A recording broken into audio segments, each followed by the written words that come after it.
Bombshell tonight, TV and movie star Hayden Panettiere, neighbor, hears crying and screaming before the star's death. This, as we learn, her HOA Homeowners Association had actually put up posters, notices to block her boyfriend from getting in the building. Why? We also learned tonight, according to reports, that the boyfriend actually pawned Hayden's belongings before her death. Good evening. I'm Nancy Grace. This is Crime Stories. I want to thank you for being with us.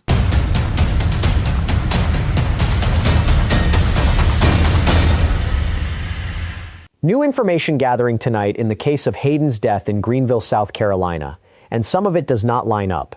Here is where things stand. Hayden was found unresponsive Sunday inside an apartment, and first responders arrived to what dispatch described as a possible cardiac arrest. Her on and off boyfriend, Brian Hickerson, and his brother Zach were both there. No charges have been filed. No one has been named a person of interest.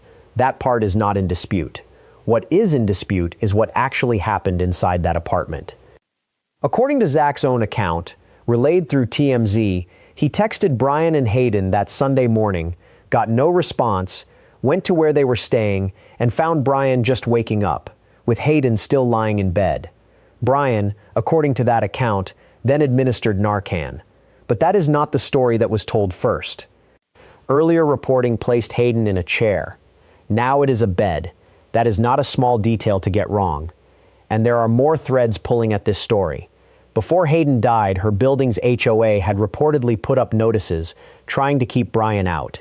Her mother has said he pawned her belongings, including a guitar that meant something to her. And according to the Daily Mail's reporting, just 3 days before Hayden died, a judge denied Brian's request to have his charges expunged, citing his continued drug use. None of this tells us on its own what killed Hayden. The people closest to this story are still talking to the press, and every time they do, the account shifts a little. Tonight we're going through exactly where those accounts contradict each other, what investigators are reportedly still trying to confirm, and why a toxicologist on our panel says the timing of that Narcan matters more than almost anything else in this case. Before we go further, some of what's ahead involves details about domestic violence and drug use that some viewers may find difficult to hear. And just a bunch of commotion in the hallway. The halls are pretty hollow, so noise echoes throughout. And I had just heard about someone collapsing. And then afterwards, there was talk about cardiac arrest. I can't confirm any of that. That's just what I've heard. Just lots of commotion. What we do know from the dispatch call itself is more specific. Units were sent to Easley Bridge Road for a report of cardiac arrest. CPR was already in progress by the time that call went out. Somewhere inside that building, on a Sunday, first responders were fighting to save a life. That life belonged to Hayden, a name most people know from television, not from a police report. Here's what makes this different from a routine tragedy. Before any of this happened, before the dispatch call, before the commotion in the hallway, her own building's HOA had reportedly put up notices. Notices meant to keep her boyfriend out of the building entirely. Think about that for a second. A homeowners association, the kind of body that usually concerns itself with noise complaints and parking passes, took the step of trying to block one specific person from entering. That is not a small thing. That is not bureaucratic overreach for its own sake. Something prompted that. We don't know yet, from what's been reported, exactly what triggered those notices or when they went up relative to that Sunday. What we do know is that they existed, and that whatever concern drove them didn't stop him from being there when it mattered most. So we have a body of people living in that building who apparently saw enough to try to keep him out, and we have a woman found unresponsive, with CPR already underway by the time emergency crews arrived. The question hanging over all of it is simple. If there was already enough concern to post warnings on a door, what happened behind that door on the day she died? That's where the story starts to split, because what you're about to hear next is the account given by the people who were actually inside. Gave us a statement that he texted Brian and Hayden on that Sunday morning, last Sunday, and didn't get a response, went to this Airbnb where they were, and then found Brian, who had just woken up, and Hayden laying in a bed. And Brian then administered Narcan to her. That's the version that's been put out publicly, Zach's version, told secondhand through TMZ's Harvey Levin. Someone wakes up, someone else doesn't respond, Narcan gets used. It's a sequence that, on its face, sounds like a boyfriend trying to help in a crisis he stumbled into. We're not in a position to confirm or dispute that sequence ourselves. What we can tell you is what was said, and who said it, and how it reached the public. Because in a case like this, that chain matters. This isn't a police statement. It isn't a coroner's finding.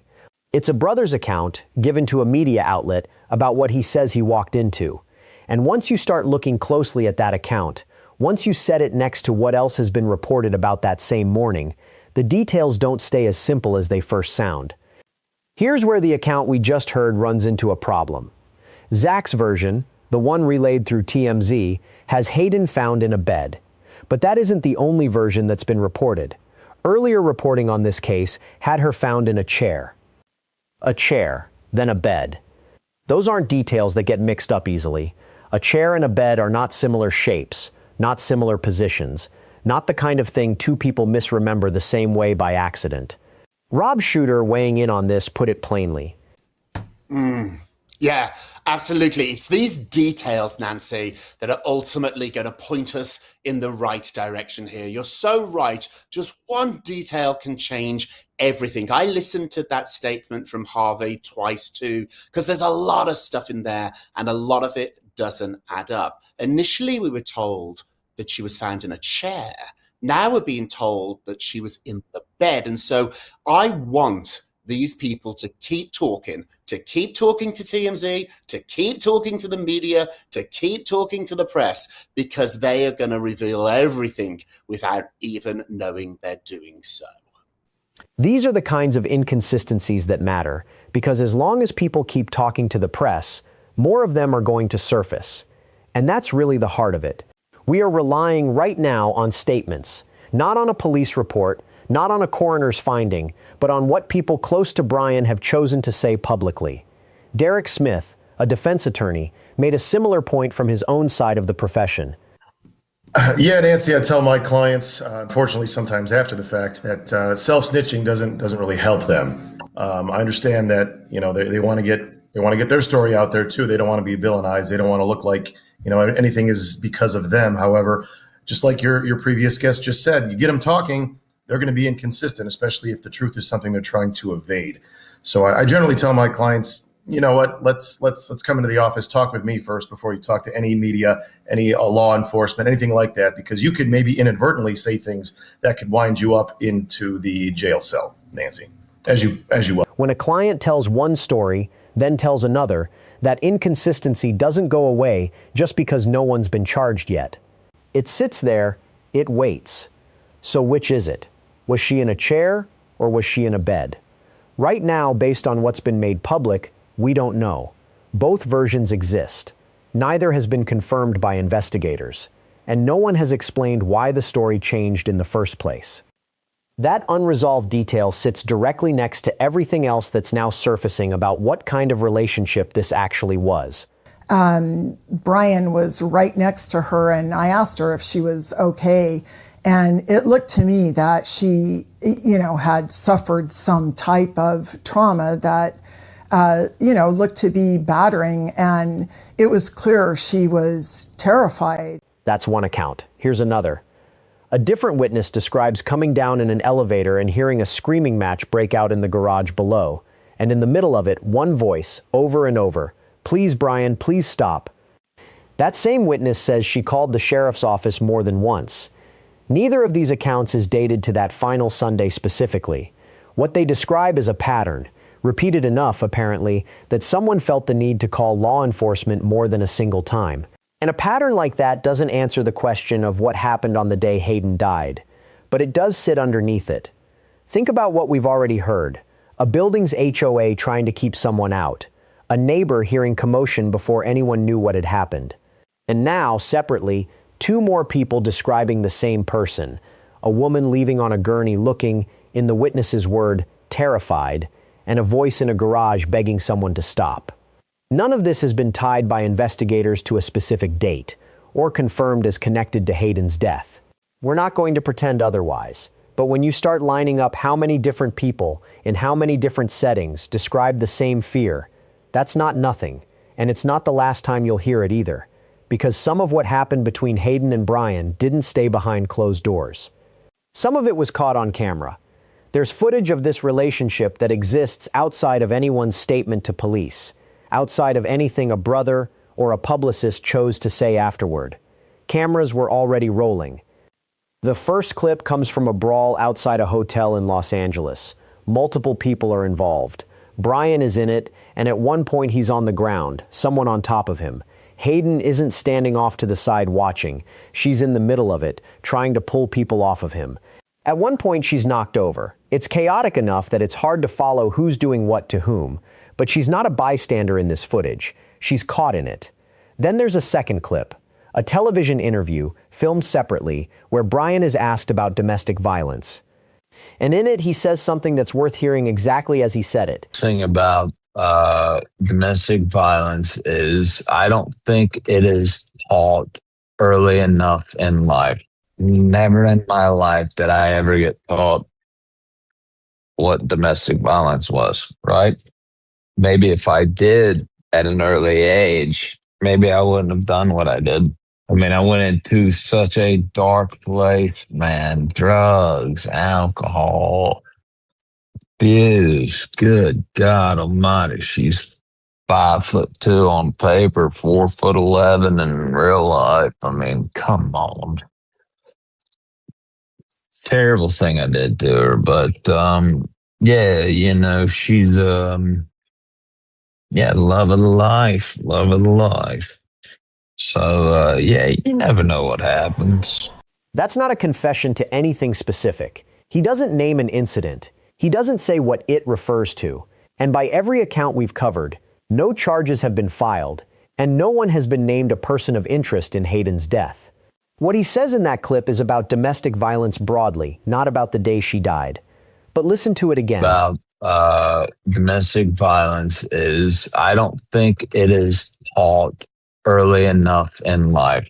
Never in my life did I ever get taught what domestic violence was, right? Maybe if I did at an early age, maybe I wouldn't have done what I did. That's a man acknowledging on camera that there was something he did. We don't know what he meant by it. We're not going to tell you what he meant by it. What we can tell you is that this interview exists, that it was filmed, and that it's now part of the public record surrounding a man who was present in that apartment when Hayden was found unresponsive. If this is the first update you're catching on this case, there's a reason to stay with it, because the picture doesn't get any simpler from here. It gets more specific. And it starts with going back to the actual morning she died, because there's a gap in that timeline that still hasn't been explained. Let's go back to that Sunday morning, because according to reporting from the Daily Mail, there's a timeline here that starts out looking completely normal. At 10:30 that morning, Brian reportedly told police Hayden was doing her makeup. It was, by that account, like any other day. They were supposed to meet up with Zach. Ordinary plans, nothing about it suggests anything was wrong. Then Zach can't reach them, and somewhere in there, Brian reportedly steps out to get something. What that something was hasn't been disclosed. We don't know. It hasn't been reported. Brian comes back, and according to this account, at some point after that, both of them fall asleep. A nap is the word used. And that's it. That's where the account stops being specific. Did they speak when he got back? Did anything happen between the errand and the nap? We don't know, and this reporting doesn't say. What we do know is that somewhere between doing her makeup at 10:30 and being found unresponsive, there is a stretch of time nobody has fully accounted for publicly. An errand with no destination. A conversation, if there was one, with no content. And then a nap that one of them didn't wake up from. That gap is going to matter for what comes next, because the next question isn't just what happened during it. It's whether anything that happened during it can even be reconstructed now, medically, after the fact. So here's where we stand. A changed story about where she was found, a documented pattern of conflict, and now an unexplained gap on the morning she died. To understand what happens next, you need to understand how investigators would even attempt to answer it. It's quite clear it follows the time path of heroin, fentanyl, or opiate use. You're up early, you're getting ready, and then you take a nap. No, that's falling out. They probably used together, and she might have got more than him, and he woke up and she didn't. That happens all the time. It sounds like an opiate use, somebody with substance use disorder and a partner follow this timeline. He's bigger, whatever they snort, whatever they smoke, whatever they inject.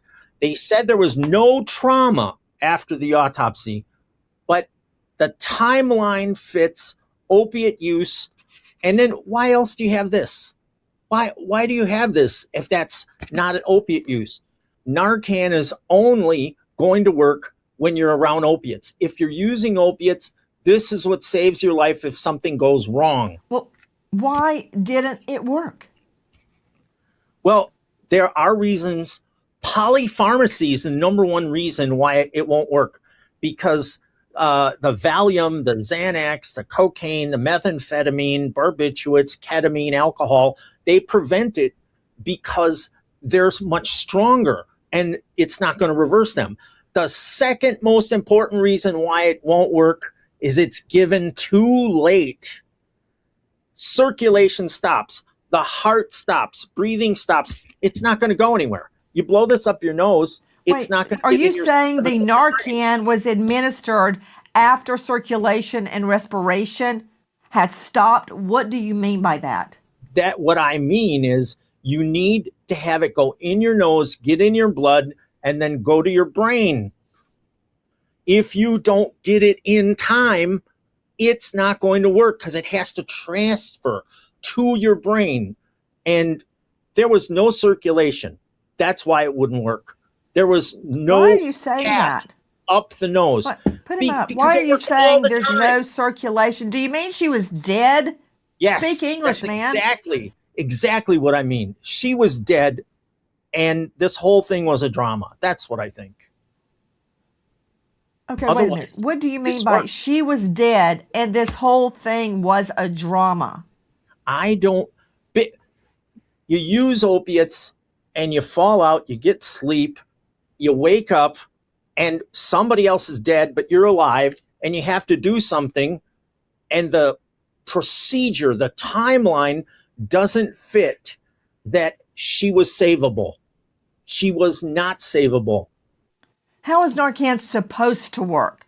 It did not work. It did not save Hayden Panettiere's life. How is it supposed to work? You firmly believe it was administered after she's dead. Well, that's... Yes. I might as well administer it to that phone right there. Yeah, it would be the same thing. Here's what you have to do. Narcan works all the time, but you have to get it in your nose, and it gets absorbed into your blood, and then it goes to your brain, and it tells the brain, you stop breathing. Please start breathing. You have to go in here to start breathing. It puts the heroin off. It puts the fentanyl off. It puts the OxyContin off. It pushes it off. That's how it works. And then the brain sends signals to start breathing again. So let me understand. You're stating that you believe the Narcan was administered after she's dead. Now, okay, hold on. We want to be exact about what that is and isn't. It is not a police finding. It is not a coroner's conclusion. It is not confirmed by toxicology results because, as far as anything in this reporting shows, there are none yet. It is one expert's theory based on a timeline relayed through the press about whether a life-saving drug could have done anything at all by the time it was used.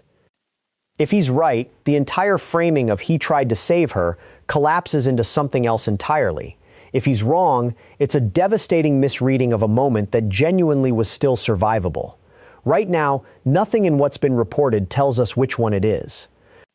What we do know is that Brian Hickerson was not, Before this Sunday, an unknown quantity to the courts. Just 3 days before Hayden died, a judge denied his request to have prior charges expunged, a decision reportedly made, in part, because he was said to have continued using drugs. That timing sits right next to everything Moroni just laid out, and we're not going to pretend it doesn't. There's another thread in this case that has nothing to do with what happened inside that apartment on the day Hayden died. It has to do with what was allegedly happening to her in the months before it. According to Hayden's mother, Leslie Bogle, she came out to Los Angeles about a year earlier to help her daughter through a serious health issue, an unexplained pain in her lower back. And it was around that time, according to Leslie, that she says Brian Hickerson had been emotionally and physically damaging Hayden for years, leaving her depleted financially, emotionally, and physically. Part of that, according to reporting on this case, included pawning her belongings. One of the items named specifically was a vintage guitar. Now, here's where the story splits into two very different explanations, and we're not going to pretend one of them is obviously correct, because the transcript doesn't resolve it either. Derek Smith, the defense attorney, offered one read on it. Maybe she owed him money. Maybe they needed cash for more drugs, and she sent him to pawn her own things to get it. In that version, it's not exploitation. It's two people in the same financial hole, making the same bad decisions together. Dr. Bethany Marshall, the psychoanalyst, sees it differently. Her theory, and she's explicit that it is a theory, that she's never spoken to Brian Hickerson directly, is that he continued to keep her using, specifically because it would keep her from noticing what he was taking from her. In her framing, pawning something like a guitar isn't about desperation for a fix in the moment. It's about what it means to give something like that up. You don't pawn something with sentimental value unless you need cash immediately, and you're not getting anywhere close to what it's worth. Two theories. Two different pictures of the same man. Neither one confirmed. What's actually documented, according to Leslie, is that the belongings were pawned and that a vintage guitar was among them. Why is still contested.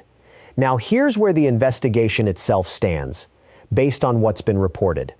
Cameras around that apartment complex have reportedly been seized by police. According to sources cited in this reporting, that footage would show who came and went, and at what times, including whether anyone made a stop at a pharmacy that morning.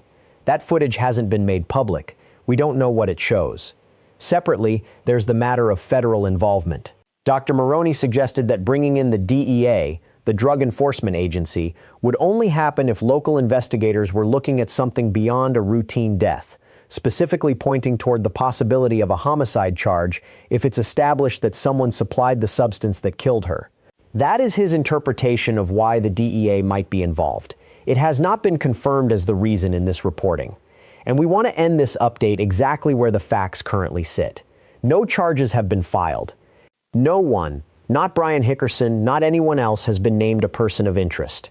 Everything you've heard tonight, from the chair versus bed discrepancy to Dr. Moroni's theory about the Narcan, is either an allegation, a theory, or an account relayed secondhand through the press. None of it is confirmed. If that changes, if the footage surfaces, if toxicology comes back, if anyone is named, we'll be back with it. That's worth subscribing for, because a case like this rarely stays still for long. Before we close tonight, it's worth remembering who Hayden was outside of any of this. Dr. Bethany Marshall described a woman who had been dealing with difficulty long before this year, bullied as a child, by a teacher and by other students, for being an actor. Addicted, by her account, at 15 and 16, after being given a stimulant by someone she trusted. Marshall says Hayden's television work at the time mirrored her own struggles so closely that the writers would hand her scripts too close to filming for her to object to what they contained. And by Marshall's account, nobody had to push Hayden into treatment. She sought it out herself, more than once. Pastor Dylan Novak knew her from a different context entirely. He and his wife met her at a fan convention back in 2024 in Monroeville, Pennsylvania. He remembers her talking about her daughter. He remembers her being kind to him, kind to his own daughter, open in a way he says a lot of people in that industry aren't.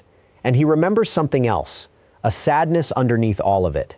The kind he says he recognizes in his ministry work, again and again, in people who are looking for something they haven't found yet. That's where this update ends. Not with an answer, but with the shape of a woman a lot of people only knew from a screen, and a case that's still very much open.